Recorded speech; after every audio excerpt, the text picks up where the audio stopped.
Hello watch enthusiasts. Now today I'd like to talk about certain new releases in the month of April 2017. And this monthly episode, if you will, which I've been producing for the last few months, seems to have gained quite a bit of popularity, so I hope to continue the theme of interesting releases to look at and look out for in this particular month and in future indeed. Now of course this is a post-Baselworld video, so a great deal of watches were released at Baselworld, hence my 4 videos on the show. But in terms of release, a great deal of watches were either not talked about, but were present at Baselworld, and equally a great many didn't quite make it to Baselworld, so they were released just after. So I would like to talk about a few of these watches, which have gained a certain degree of interest due to the features they offer.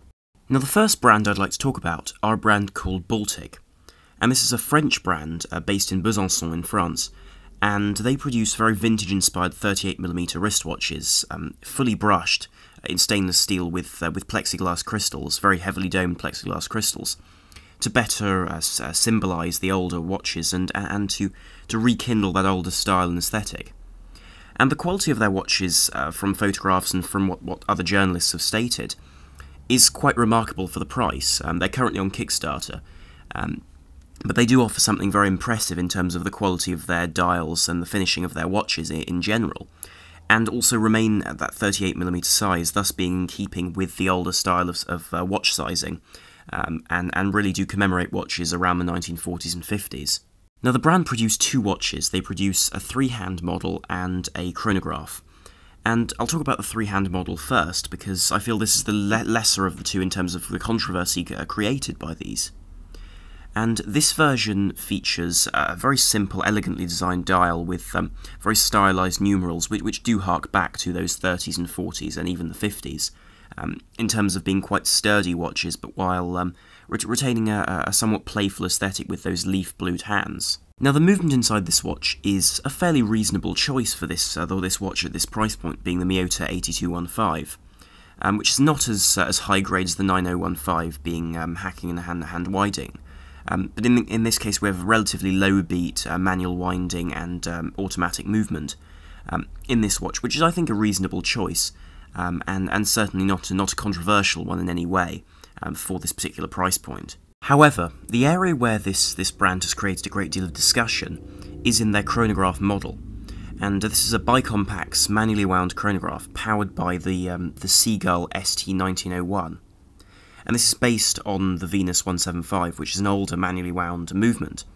But I think what's created the most curiosity with this watch is the pricing of the watch with this movement, and the fact that this brand has taken the Seagull movement in a very, very different direction to the way that other brands have used it. So fundamentally this is a Chinese-made movement, effectively a clone of a vintage Swiss movement. And it's again a manually wound column wheel chronograph, which is an interesting choice because usually this movement even is found in much lower end watches, with this watch coming in at €475, so effectively $550, making this watch a much higher level of watch to include this movement, and probably the highest to include this movement ever conceived, because watches such as the Alpha watches are powered by these very movements, and those are scarcely £100. So it's interesting to see how these Chinese movements have gained reputation immensely, and in this case, Baltic do check the movements very heavily to ensure that they are of the highest grade. But it's very interesting to see a brand pick a movement which is generally seen as not being a particularly high-end movement, but placing it in a much more expensive timepiece. Now I can certainly understand this choice of movement in this watch, because a great deal of modern chronographs really don't offer the same style as these older models, due to the fact that this features that horizontally placed Bicompax layout, and is a manually wound, rather slim movement, which fits with the 38mm quite slim case of this timepiece very well, because in truth this is a movement from the middle of the last century, as opposed to a more modern and modified movement. So I can see why it would suit this older model, with a more simplified aesthetic and style, whereby a thinner, more simple movement would be required. In terms of the variations of this watch, it comes in a great many different styles in terms of dial colours, case colours, and also finishings on both the hands and the details on the dial, making this a very, very versatile watch in terms of designs. Though this watch isn't yet to be shipped, these will only ship in November. But certainly it's an interesting poke at the current chronograph market, whereby things really only start in the £800 to £900 mark, and then go upwards from there, making this watch a very, very interesting release from a new brand. Now next I'd like to talk about a couple of chronographs released by Fortis, the aviation brand, at Baselworld this year. But these are watches which really haven't been talked about until now, and I must say I think they're watches which shouldn't have been neglected quite so much, because I really do like the direction that Fortis has taken their cosmonaut-style chronograph. Now last year we were all quite impressed, I feel, by Fortis's cosmonaut chronograph with ceramic bezel or the steel brushed bezel. But in this case they've released a new dial version of this and called it the Stratoliner.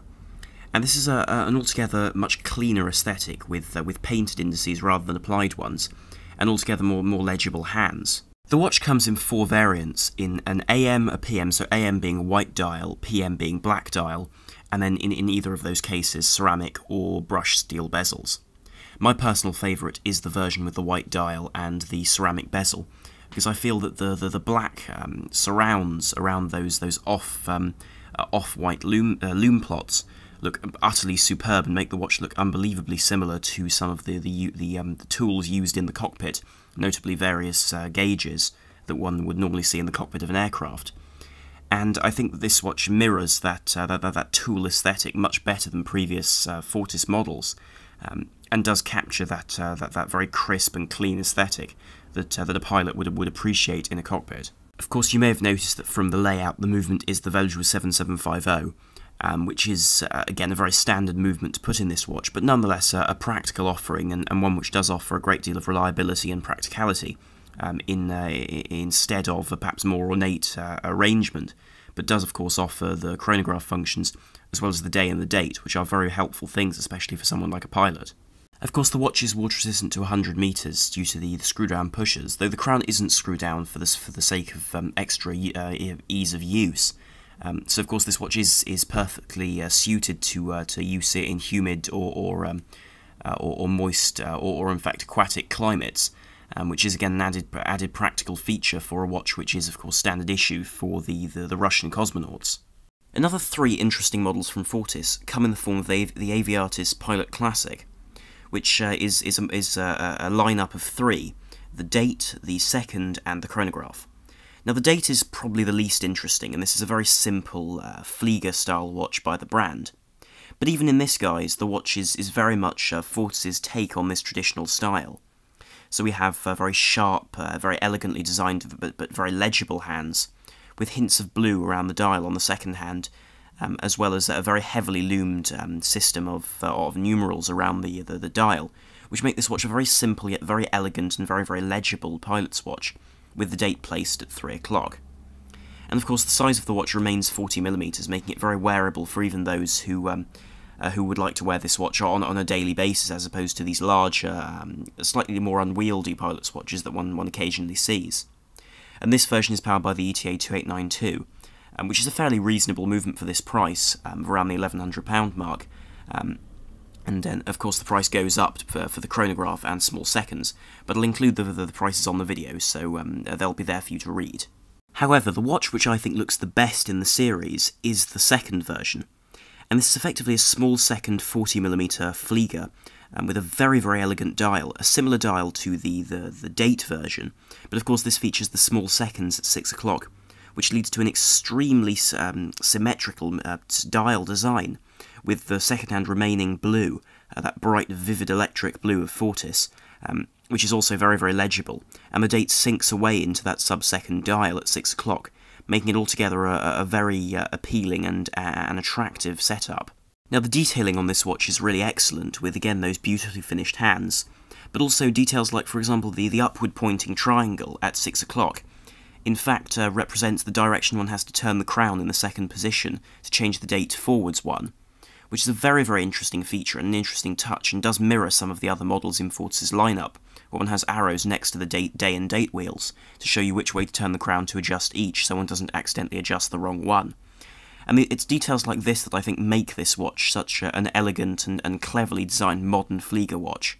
Now, where the small second version of this watch features an ETA 2895, the chronograph version features a modified ETA 2892 by Dubois Desprats, the version 2020 module, which effectively is a chronograph module which is placed on top of the ETA movement to create this tricompax layout, which isn't oriented like a Valjoux movement, but rather is oriented in a V shape around the bottom of the dial, which is really the way I think most people tend to prefer their chronograph arrangements, because it tends to lead to a more symmetrical design, and certainly one which I think more people appreciate.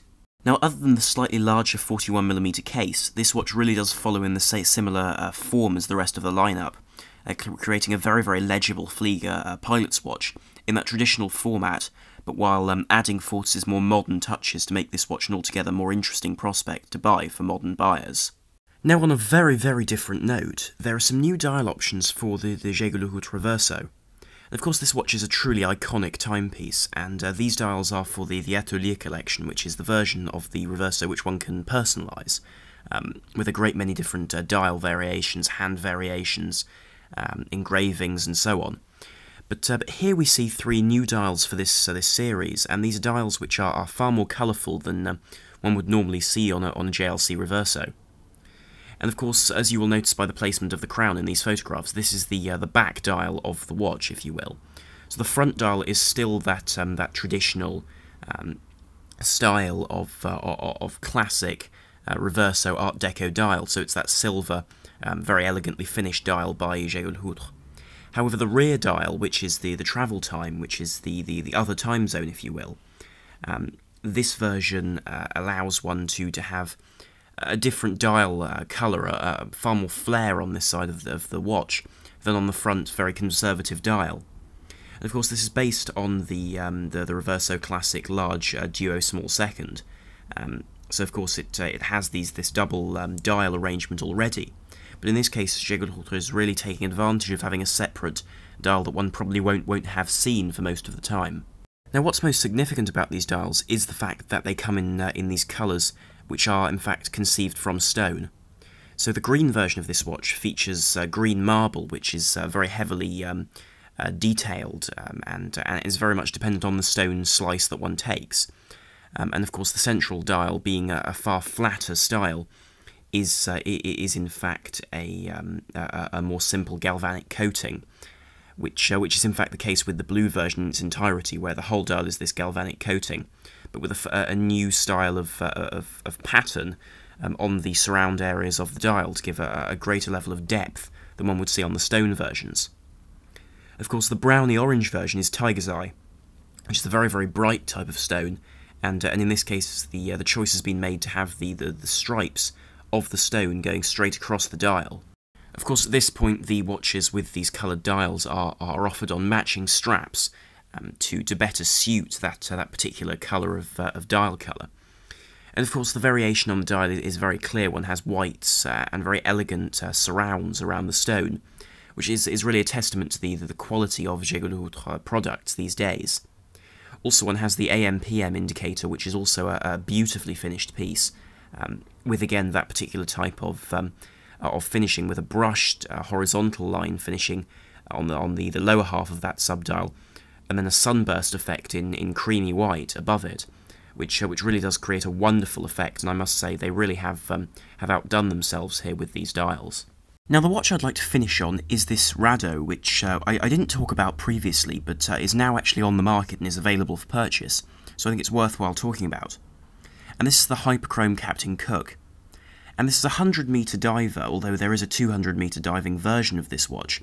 It's a limited edition to commemorate one of Rado's older watches, which is no longer in production from their history, if you will. And of course, this is a watch which is limited to 1962 pieces, because the original was produced in 1962. But the really defining feature of this watch is it's only 37.3mm across, making it a very small man's diver. But I think it carries that old-fashioned style very well due to this small size and that wonderful brown style of sunburst dial. A pop of colour is also provided in the form of that logo at 12 o'clock, as well as the date wheel being red. One also has that customary rotating anchor shape on the Rado logo. The hands are these wonderful broad arrow hands, which are very, very legible and are reminiscent of that era. But as a whole, the watch, being only 11.1mm thick, is a very small and thin timepiece. Of course, the movement is ETA 2824 based, but certainly this is an impressive watch from Rado, and one which I don't think anyone was expecting.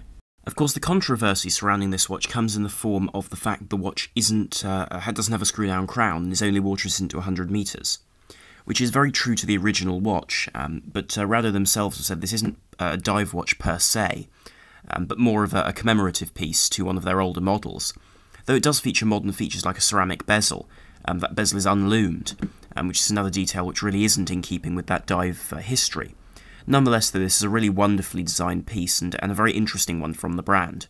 Alongside this watch, Rado have also released the Hyperchrome Captain Cook in titanium, and this version is a titanium 45mm by 14mm dive watch, and this one does have a screw-down crown and is water resistant to 200 metres as a result of this. It also does have a larger and thicker ceramic inlay, as well as a modified dial to provide a blue aesthetic rather than the beige and brown look of the other version. And I'm less keen on this watch. I hesitated not showing it in this video, but I feel for the reason that this comes in the same lineup as their heritage inspired model, I felt this was appropriate to show. But nonetheless, it's an attractive watch for someone with a larger wrist, but I think it would have been nice to see a halfway house, if you will, between 37 and 45mm. Anyway, I'll conclude this video here, as I feel I've covered all the most important and interesting releases this month. But I'll end on this picture of the original Captain Cook, and this is the model on which the re-edition is based. And I must say, it is quite a beauty with that bezel which slopes inwards in a concave way, which is contrasted by that hugely domed plexiglass crystal. But anyway, I'll end here. So thank you very much for watching, and do please like, share and subscribe if you did enjoy this video and would like to see more content on the channel. So thank you very much for watching. This is Arm on the Watch Guy, over and out.